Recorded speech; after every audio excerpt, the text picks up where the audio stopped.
At a recent middle school meeting, some great questions were asked about Twitter and how to use it for education. These are from people who maybe knew what Twitter was and some people who didn't know what Twitter was. So I want to talk a little bit about Twitter, what it is, how to create an account, and just how to do some basics like following people or topics that you're interested in. So what I did is I went to twitter.com, and because you're going to be creating a new account, if you don't have one, you're going to go to this section where it says new to Twitter. You're going to put in your first and last name, the email address that you want to use, and a password. Then you're going to click sign up for Twitter. Now, because I've already created an account using this email address, I am not going to click that at the moment. I'm just going to tell you what you're going to see on the next screen. When you click on sign up for Twitter, you're going to see a white box that pops up. In that white box, you are going to see your first and last name again, the email address you chose, the password that you chose, and then a Twitter username. This will be some combination of your first and last name that you put up there. You can change that username to anything that you're interested in. If somebody already has that name, you have the option to add letters or numbers after it to make it its own unique name. When you're done with that, you're going to click Next. After you click Next, Twitter is going to ask you to add 5 people on that you would be interested in following. If you're new to Twitter, you may not know yet who you want to follow. If you go to the top bar up here, after you've selected all that, and you've gotten to that screen that I'm talking about right now, and you type in twitter.com, what it will do is it will take you to a screen that looks just like this. Okay? And you'll see this screen where, especially if it's a brand new account, it's going to remind you that you have to confirm your email address. Now, what that means is, in your email box, whatever email address you chose to use to make your Twitter account, a mail will come that just verifies that you created this account. And they just want to make sure that it was actually you and somebody's not using your identity. You'll also see a box here that tells how many tweets that you have. That's if you set up a tweet. What a tweet is, a tweet's like a text message where you can share your thoughts on any topic that you find interesting. You can share an interesting website that you have. You have 140 characters to use. It has to be under that. Twitter is a lot like the old texting on cell phones, how it worked. You used to have a limited amount of space, and some of you may still have that on your phone, a limited amount of space that you can actually use for a text message before you have to send it. In Twitter's case, you have to stay in that. It was actually designed with the purpose in mind of being used like a text message from a cell phone.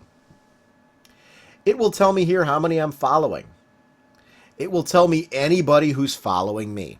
Right now I have 0 followers. It's a brand new account. Nobody has a chance to follow me on this one. And I'm actually going to delete this account afterwards because I'm not going to use this one because I already have 2.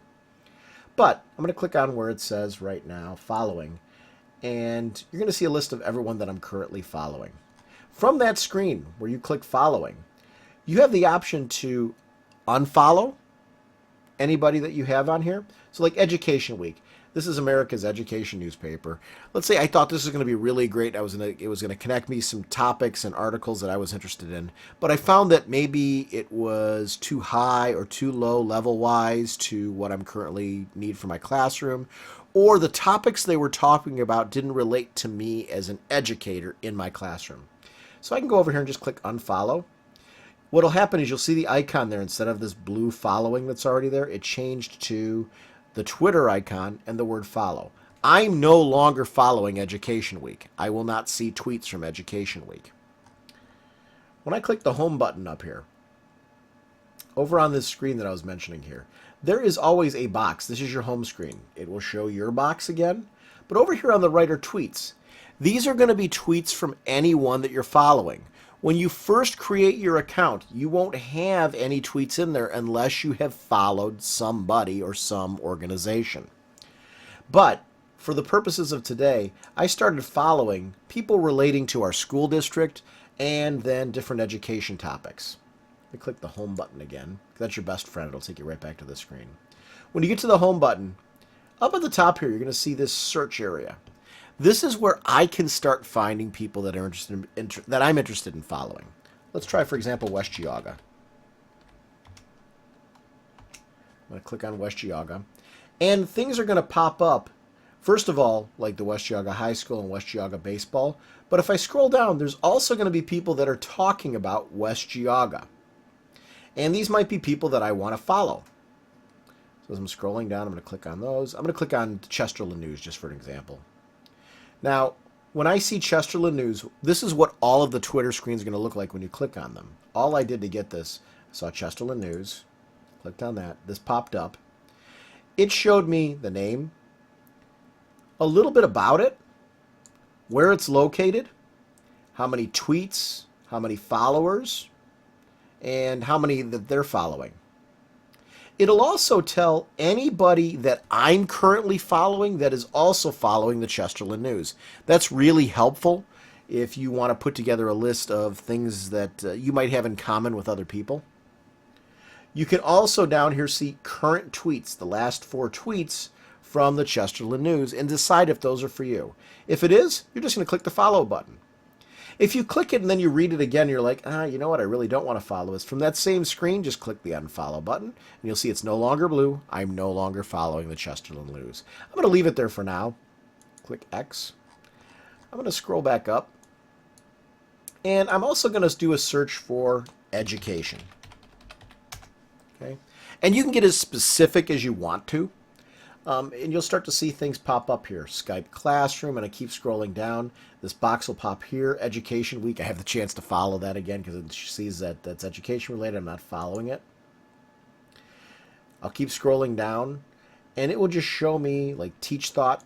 I click there, and I'm already following Teach Thought, but it'll show you again some different things that Teach Thought is talking about.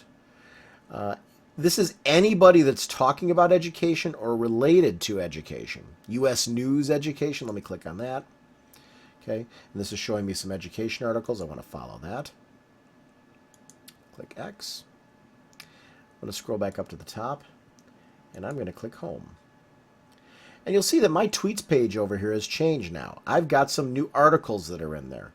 These are the organizations or people that I followed, but also things that are related to those topics. And that's really just a basic little bit about how to follow Twitter. Twitter is a wonderful tool to follow things related to your interests. You do not have to tweet yourself. You do not have to compose any messages to use Twitter. You can just use Twitter for the purposes of following others that are interesting. The great part is I'm looking across over here, Education Week. There will often be links that are in there. Let's see. Teaching statistical literacy is crucial as demand for such illiterate citizens grow. Let's say, okay, I'm interested in that topic. I'm going to click on this article here. It will actually take me out of Twitter to that article. That's one of the great things about Twitter is it's a way for people to share quickly things that might be of common interest. Okay, I can use this to decide if I want to keep following that particular organization or person, or if I want to add things that are similar to that to my list. So it's a great way just to get some quick information fast and be able to scan what people are talking about right now. One other area that I want to tell you about, and then I'll stop this video. If you look over here on the left under your name, as you start adding more people, this little box every time you log in will start to fill up with 3 or 4 choices of accounts that have something to do with things that you're following over here. There's Arnie Duncan, there's the News Herald, and you'll start to find different things that you may or may not be interested. If you're interested, like say I want to follow Arnie Duncan, I'm going to click follow. Now I'm following Arnie Duncan. If I made it from that same screen, after I click that, you'll see now that my list has changed. It's adding more people. Remember, anybody that you add or any organization that you add, if you just click on where you're following right here, you can choose to go back in and unfollow that thing that you just followed. If I noticed my Education Week, I'm like, wow, I'm getting a lot of tweets from Education Week, and they're not really topics that I can use. I can click unfollow. So by now unfollowing these two, I'm going to click my home screen again. And you'll see up here, a lot of this has changed. I've got a lot of articles from U.S. News Education. Now, if I'm a big fan of that, that's fantastic. That's exactly what I want to see when I log in here. I want to scan through these articles and see what is going on with U.S. News Education. On the other hand, if I'm finding that too many of those are things that I'm not interested in, I'm going to go and unfollow that. Okay. Over here on the left, wow, West G Hockey. I want to follow West G Hockey, so I'm going to click on that. And then I'm going to go up at the top here and click home again. And once again, my tweets now have completely changed. Look, I'm following West G Hockey now. Lots of West G Hockey stuff down there. If I keep scrolling down and keep going, I'm going to see that most of my tweets now are from West G Hockey. So it's one of the great things about Twitter. You can add or remove things to follow to customize what you see when you get to the screen. If you have any questions about Twitter, please feel free to ask me. I don't want to keep going on because this is really something at this point you're going to want to play with. The key is remembering this following section. That's where you have the most control. You can choose to follow and remove whoever you'd like to. You can use the search box up here to search for topics that you're interested in. And you can get very specific. Like I can put in high school education. And I'm going to start getting a different list of things to follow. Some of them will be similar to what I've already followed before, but I'm going to keep on scrolling down. And I'm going to just see different sort of topics pop up that might be of interest to me. So hopefully that helps you. As with anything that I ever make videos of or any topics that I send you, please let me know if I can help further. A lot of times I might think I'm being crystal clear in what I'm sending to you, and there might be something where I'm not and you need a little extra help. Please call me, email me, let's schedule an appointment, and let's move on further with this. But I hope for those of you that maybe were not sure if Twitter was a thing for you, you might try dabbling in Twitter just to decide whether or not you want to use it. I will show you one last thing, actually, because this might be for those of you that are worried about the safety of it. If I click on this gear up here and then click on settings, right from the first screen, there's account. If I click on account and scroll all the way down, there is a button there. You can't see it. Let me adjust this. That says deactivate my account down here. That's your way if you're like, okay, I tried this Twitter thing. I do not want to have it anymore. You can use this to deactivate the account. I'm actually going to do that because I already have 2 Twitter accounts. You can follow me on Twitter if you go to my webpage, whalenweb.com. In the upper right-hand corner, you're going to see the little Twitter bird symbol. If you click on that, you can follow me.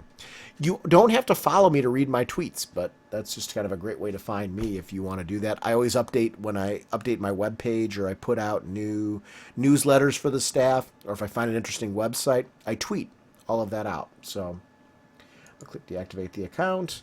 I have to put in my password, then click deactivate account, and that account is done. And it'll let me reactivate it again within 30 days if I want to do that. So hopefully this is a great way to show you how to log into Twitter, how to follow people on Twitter, how to deactivate the account if you decide it's not for you. Because I know that in education nowadays, people will get very concerned about using social media. So you can try and dabble with this. A lot of educators are using Twitter now. So there is a safe zone to that. You have control over who you follow and who you unfollow. And if you decide to tweet, you have control over what you tweet and what you throw out there to the public. So there's a lot of opportunity to maintain a professional integrity while using Twitter and get some great information for yourself. So I hope you found this useful.